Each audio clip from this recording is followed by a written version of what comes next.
So now that we have our servos laid out here, we are going to, I'm not actually going to mount these because we don't know exactly what y'all would like to do out there. So I'm going to just kind of have these pressed into place for now, because the rest of the build is absolutely pretty much ready to go, and it's pretty much ready to, you know, it's simple here. From here on, just a couple more steps and we're pretty much done. Okay, we're gonna cut open our bag here. I'm gonna empty the contents right here. These are, be very careful, get a little dish of some sort if you have something to hold all these in so you don't lose it. You have 4 little wire Z-bends, and then you have your 2 little control surface horns there. Okay, this is debatable. These little horns actually, this is going to be hard to catch here, but we're going to try it anyway. There we go. These little horns here have a tiny little plastic backing that needs to go on the opposite side, on the bottom side of the wing. And then when you're pressing this down, this will just snap into place just like that. Okay, so you need to, I don't believe that, let me see here. This is another one of those areas where it's personal preference. I even know people that are flying these wings that are probably not going to use these little hinges. Excuse me here.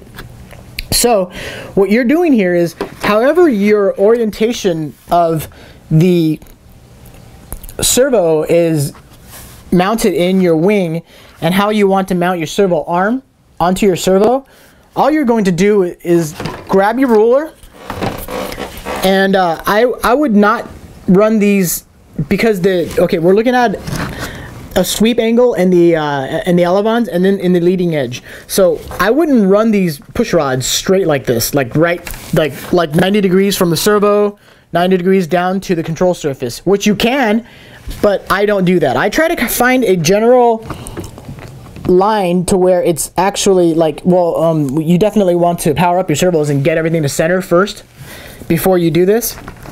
And I find a general line to try to match up this angle here.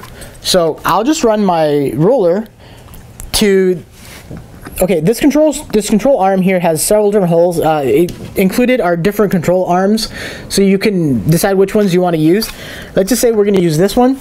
I'm going to pick the outermost control horn hole, or the one from the inside, or possibly the middle one. It's up to you. But I would just lay my ruler down just like this and have it be the exact same angle as this line here, and my little control horn would go right about there. You want to kind of gauge where you want to mount this, and what you do there is you kind of, it's hard to see, you kind of grab that, you see how much depth you have in this. This is not crucial, okay, so you kind of gauge to where it looks like it's just about going to go through the aileron, and pop a hole there, like right about here, and then insert this in, and then press the backing on from the other side. So your end result would be that arm would be right there. So let's go ahead and do that now. This part here, I've noticed that this is a little bit short, and sometimes having the push this arm so far out is not the best thing, but it doesn't really matter. As long as it's somewhere around the center side, like I would look, and I would say that this arm, my Sharpie yet, would be optimal right, let's see, about to the center. So if I press down on the ruler here, I would put a slot right there. Okay, you see that there's a little line right there, and all you're doing is you're puncturing with an X-Acto blade all the way through, okay, and then kind of sliding it around, and then this little control surface horn pops right in there, and then you want to feel it on the bottom side. You can feel it, that's perfect right there, and it kind of pops through the bottom, and then you'll just go ahead and snap the bottom on. So let's go ahead and do that now. Now that we have our control surface horns, if I can show you there, mounted and in place here, I know sometimes it's rather difficult to get that little bottom snap on, because it is actually really small. But don't worry about that, because a lot of guys and myself, sometimes we don't even use the bottom snap. I'm gonna back this out a little bit. We just basically cut the slot for the push rod. There's not that much pressure going on these little wings, and we'll just glue these little horns into place with super glue. And then, because it is EPP foam, if you do need to remove it, it still pops right out. So, you know, again, don't fear if you can't get that little snap on there. Just go ahead and glue it into place with some super glue. And it works just fine as well. So what we're doing now, next here, is what we call the push rod here. We have your 4 little Z-bend wires here. I'm gonna have to move this in a little bit more. Okay. I'm just going to visually show you what we're looking to do.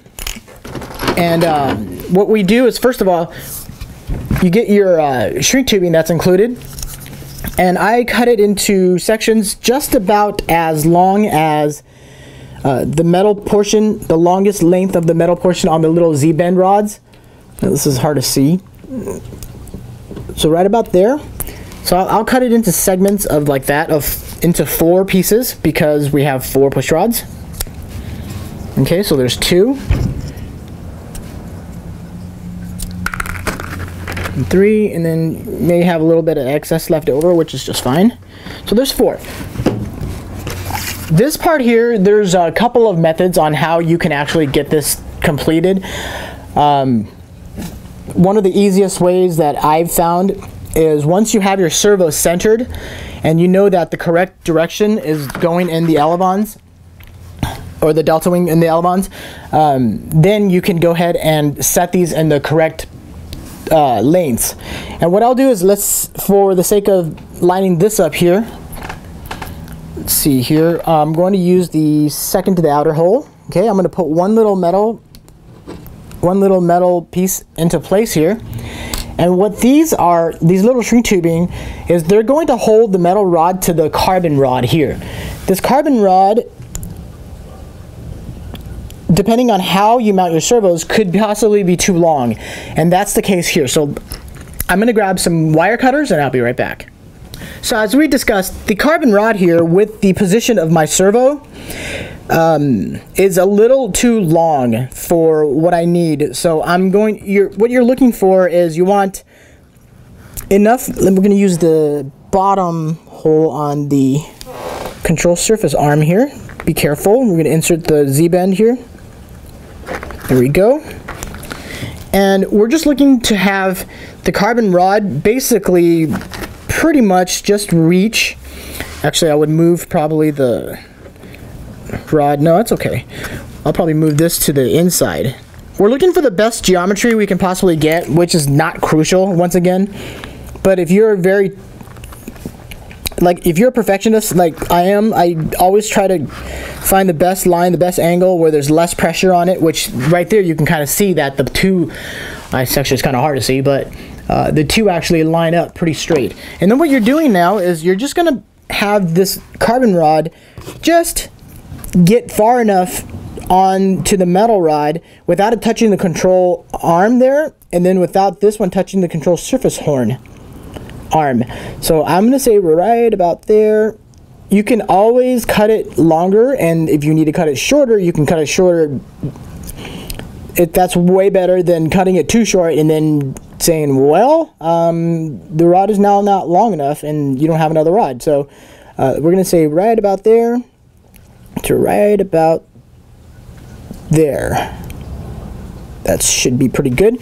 So I'm just looking, the way I have the servo set up, I'm just looking to cut off just about a little over 1/4 inch here. So I just get some wire cutters, cut the carbon rod there, and then now all we're doing is, you see the rubber, the shrink tubing, you pretty much insert that onto the carbon rod.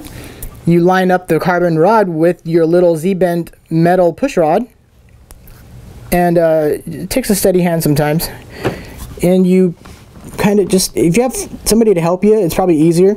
I wouldn't do much as far as gluing the rod to the carbon to the Z-bend yet, because we need to adjust this.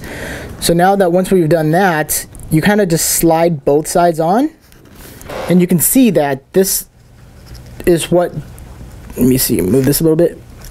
There you go. This is what this would look like with a completed push rod. Leave your control surface here nice and flat, nice and level. Make sure that it's nice and level. And then you can eyeball it and see that this is pretty much where you want the shrink tubing. Now, getting to this point, there's a couple of things you can do. I normally, if I like the positioning of everything, I'll get my CA here and I'll just tack glue a little bit of the rod, and where the rod and the like if you slide this back, the shrink tubing, if you slide this back a little bit, you can see the rod where it meets the metal. I'll just tack glue it right there, and then I'll tack glue the back one in the same position. And then once it's tack glued, I'll take the control horn off. And here, I'll just show you here what I'm talking about so that we don't get any confusion here. Okay, I like the position of my rod here. It came off there. So once again, this is all fully adjustable, but you want to make sure that you like the position of where your rod is at. So I'll tack, oh, see, that's a lot of glue there. We don't want to do that. Be very careful. We're just tack gluing it. We're not gluing it down. We're just putting a little drop there. Okay. If you have kicker, it would work awesome right now because then you don't have to hold it. Which I do. I have a little kick. I'll just kick it a little bit. Okay, so that front one is tack glued. We just call it tack gluing. And then now we go to the back side here. Yeah, that's pretty much where I want it. It's okay. And I'll tack glue the back just a tad here.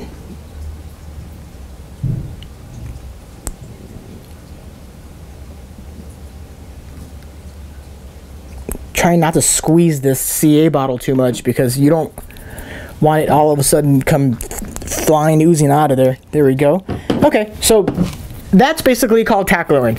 And what we've done now is you can take the control horn off, and you know that this right here, let's pull this off, is your one completed push rod in the position that you are looking to have it.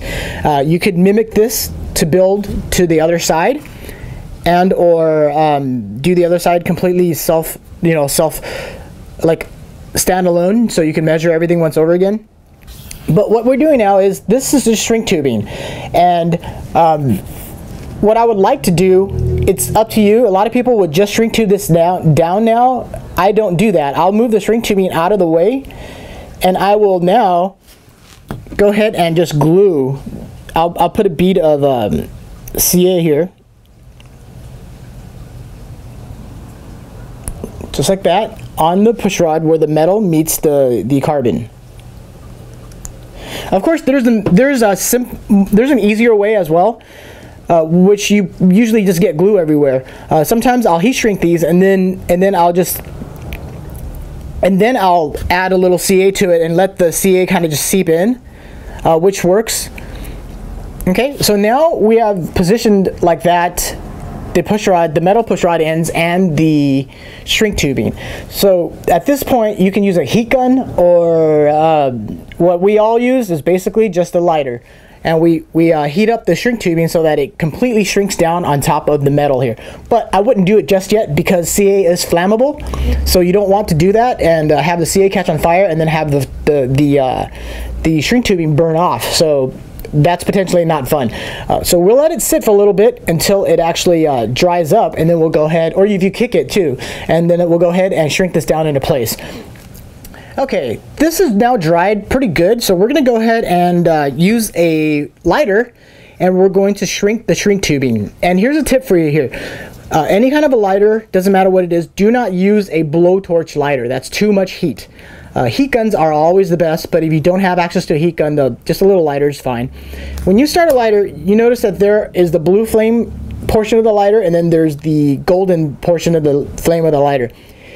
When you shrink tube with a lighter, never use the top golden portion of it because it'll burn right through the shrink tubing. There's way too much heat there. The heat down on the blue portion of it is enough to where it'll shrink it So never use the top of the flame. Always use right about the mid to the lower section using the blue flame to shrink tube. That's just another little tip for you there. Sorry about that. My throat is a little scratchy here. Okay, so we're going to go ahead and shrink tube it. Let me see if I can get the camera up a little tighter. There we go. We're going to go ahead and shrink tube this into place here. Be careful because this is metal and it's going to conduct the heat, so you don't want to be touching that. And just real quickly, there you go. You can see the tubing shrink real quickly, and that's it. That one is done. If you see that it's a little loose on one side, you can just kick it one more time. Never hold the lighter there for longer than it needs to be. When you see it shrink down into place, if you see a little bit of a smoke like that, it's meaning it's burning the shrink tubing, so you don't want to do that. So we're going to do this one, blue flame area. There we go. You see a little bit of smoke? That means it's totally done right there. You don't want to actually hit it anymore. I never go like this and hold the area I need to shrink tube on top of it with the flame on the whole time. I'm always kicking it on, shrinking it, shutting it off. Kicking it on, shrinking it, shutting it off. Okay? That's done. This is one completed push rod. Okay? Let's go ahead and back the camera out. And all you're doing now is you're going to install this back onto the servo arm. The servo arm back to the centered directional wise already set servo, and then actually you're not doing that yet. You're installing the backside to the control surface first, of course, because this one is not removable. There we go. And then now we're going to position this onto the servo, and you can see that is a perfect setup right there. Again, personal preference on how you want to angle this. If you wanted the push rod to be on top or the bottom, that's personal preference. This is just how I do it. We keep it simple and it flies great, and that's how we're going to set that up. So this one's pretty much ready to go. And then you do the same to the other side, and you have a little Phillips head screw that's in your servo bag that you will be screwing down into here to hold the servo arm onto the servo, and that's pretty much ready to go there.